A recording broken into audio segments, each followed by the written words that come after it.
Good morning student. आज अपन जो कोलाइडी विलियन है उसका कुछ थ्योरेटिकल पार्ट है वो करने जा रहे हैं। तो इसमें कुछ इम्पोर्टेंट चीज़ें हैं। वैसे तो इनका क्या क्लासिफिकेशन है वो काफ़ी मतलब बेस पे बनाया हुआ है, लेकिन एग्ज़ाम की दृष्टि से जो क्लासिफिकेशन है वो अपन यहाँ पे देखेंगे कि जो प्रावस्थाओं के मध्य अंत्यक्रिया के आधार पर कोलाइडी विलियन कि मतलब जो भी अपन ने जो कोलाइडी विलियन पढ़ा था उसमें अ, दो प्रकार के विलियन में दो प्रकार के स्टेट्स पढ़े थे। एक जिसको अपन बोलते हैं प्रक्षिप्त प्रावस्था और एक बोलते हैं प्रक्षेपण माध्यम।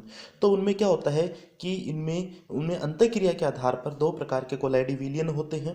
एक होता है द्रवस्नेही जिसको अपन बोलते हैं लियोफिलिक कोलाइडी विलियन, और एक होता है द्रव विरोधी कोलाइडी विलियन। तो देखो, द्रवस्नेही का मतलब जो द्रव से स्नेह करते हैं, मतलब ऐसे कोलाइडी विलियन जो द्रव से स्नेह करते हैं, आसानी से घुल जाते हैं। तो इनको अपन भाषा में क्या लिखते हैं कि जब प्रक्षिप्त प्रावस्था प्रक्षेपण माध्यम से उच्च बंधु उच्च बंधुकता रखता है तो कोलाइडी द्रवस्नेही कोलाइडी विलियन कहलाते हैं। मतलब दोनों जो पार्ट होते हैं वो आपस में क्या होते हैं, अगर उच्च प्रकार की बंधुता रखते हैं तो द्रवस्नेही कोलाइडी विलियन कहलाते हैं। दूसरे होते हैं द्रव विरोधी कोलाइडी विलियन। जब प्रक्षिप्त प्रावस्था प्रक्षेपण माध्यम से कम बंधुता रखती है तो ऐसे प्रकार को अपन द्रव विरोधी कहलाते हैं। जो मतलब सीधा सा मतलब जो द्रव से स्नेह करते हैं, द्रव में आसानी से घुल जाते हैं, विलेयता उनकी उच्च होती है, उनको अपन बोलते हैं द्रवस्नेही कोलाइडी विलियन। और दूसरे द्रव विरोधी होते हैं जिनकी विलेयता कम होती है, द्रव से आसानी से रिएक्शन नहीं करते हैं, द्रव में आसानी से नहीं घुलते हैं, वो होते हैं द्रव विरोधी कोलाइडी विलियन। तो इनमें क्या होता है कि इस प्रकार से पूछा जाकर इसमें क्या पूछा जाता है, दूसरी चीज़ें कि इनमें अंतर पूछे जाते हैं। द्रव स्नेही व द्रव विरोधी कोलाइडी विलियनों में जो अंतर होते हैं वो पूछे जाते हैं। तो पहला अपन देखेंगे कि द्रव स्नेही कोलाइडी विलियन और दूसरी साइड लिखा है द्रव विरोधी कोलाइडी विलियन। द्रव स्नेही कोलाइडी विलियन क्या होते हैं, उत्क्रमणीय प्रकृति के होते हैं, रिवर्सिबल प्रोसेस के होते हैं। इनका मैं थोड़ा थोड़ा यहाँ पे डिटेल बताता हूँ। रिवर्सिबल प्रोसेस का मतलब क्या होता है, जैसे मान लो एक अपने कोलाइडी विलियन बनाया है, उसमें प्रक्षिप्त प्रावस्था तथा प्रक्षेपण माध्यम दोनों बनाए हैं, लेकिन उसमें अपन मतलब अलग अलग भी कर सकते हैं। जो अवक्षेप होता है वो क्या होता है, कोलाइडी अवस्था में चला जाता है प्रक्षेपण माध्यम के संपर्क में आने से। मतलब कोलाइडी विलियन बन भी सकता है और कोलाइडी विलियन के जो पार्ट है वो भी अलग अलग हो सकते हैं।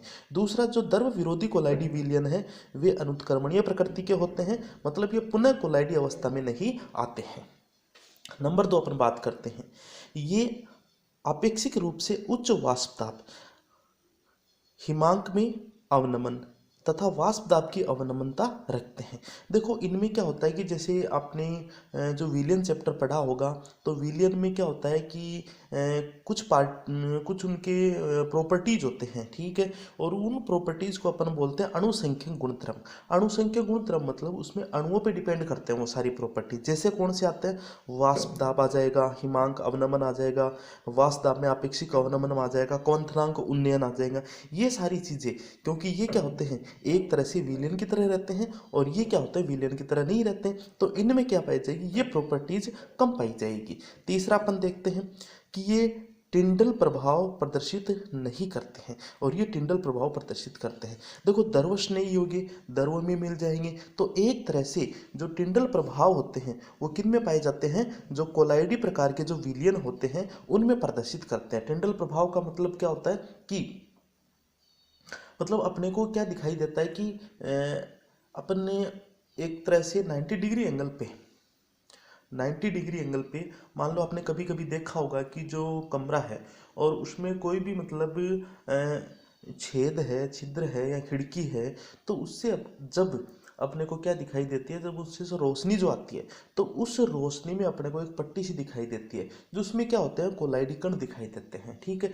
तो ये जो प्रकार के जो द्रवस्नेही होंगे ये इस प्रकार के जो प्रभाव प्रदर्शित नहीं करेंगे और ये इस प्रकार के प्रभाव प्रदर्शित करेंगे। नेक्स्ट अपन देखते हैं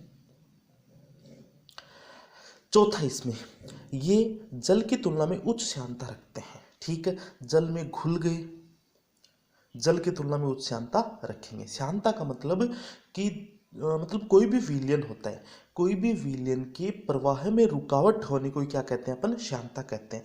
और ये क्या करते हैं, निम्न प्रकार की रखते हैं, ठीक है। नेक्स्ट 5वां नंबर का, ये जल की तुलना में निम्न पृष्ठ तनाव रखते हैं। ठीक है, पृष्ठ तनाव भी वही होता है कि एकांक क्षेत्रफल पर किसी भी द्रव की सतह पर, कोई भी द्रव है उनकी सतह पर एकांक क्षेत्रफल पर जो बल लगता है उसको अपन क्या बोलते हैं, पृष्ठ तनाव कहते हैं। तो ये क्या होता है, ये जल की तुलना में क्या होते हैं, कम होते हैं। ठीक है, और ये जल की तुलना में क्या होते हैं, उच्च होते हैं। ये अधिक स्थायी होते हैं, जल में घुल जाते हैं, अधिक स्थायी होते हैं, मतलब कठिनाई से स्कंदित होते हैं। स्कंदन का मतलब क्या होता है, एक तरह से मतलब इकट्ठा होना होता है। ये कम स्थायी होते हैं, आसानी से स्कंदित हो जाते हैं। नेक्स्ट अपन इसमें ब्राउनी गति कम पाई जाती है। ब्राउनी गति मतलब एक तरह से टेढ़ी मेढ़ी गति, वही अपन ने देखते हैं कि टिंडल प्रभाव में जो कोलाइडी कण होते हैं वो क्या होते हैं, इधर उधर गति करते रहते हैं, मतलब एक तरह से इस तरफ से ऐसे ऐसे गति करते रहते हैं, उसको अपन बोलते हैं ब्राउनियन गति। तो इनमें क्या पाई जाती है, ये भी कम पाई जाती है, क्योंकि द्रवस्नेही कोलाइडी विलयन होते हैं।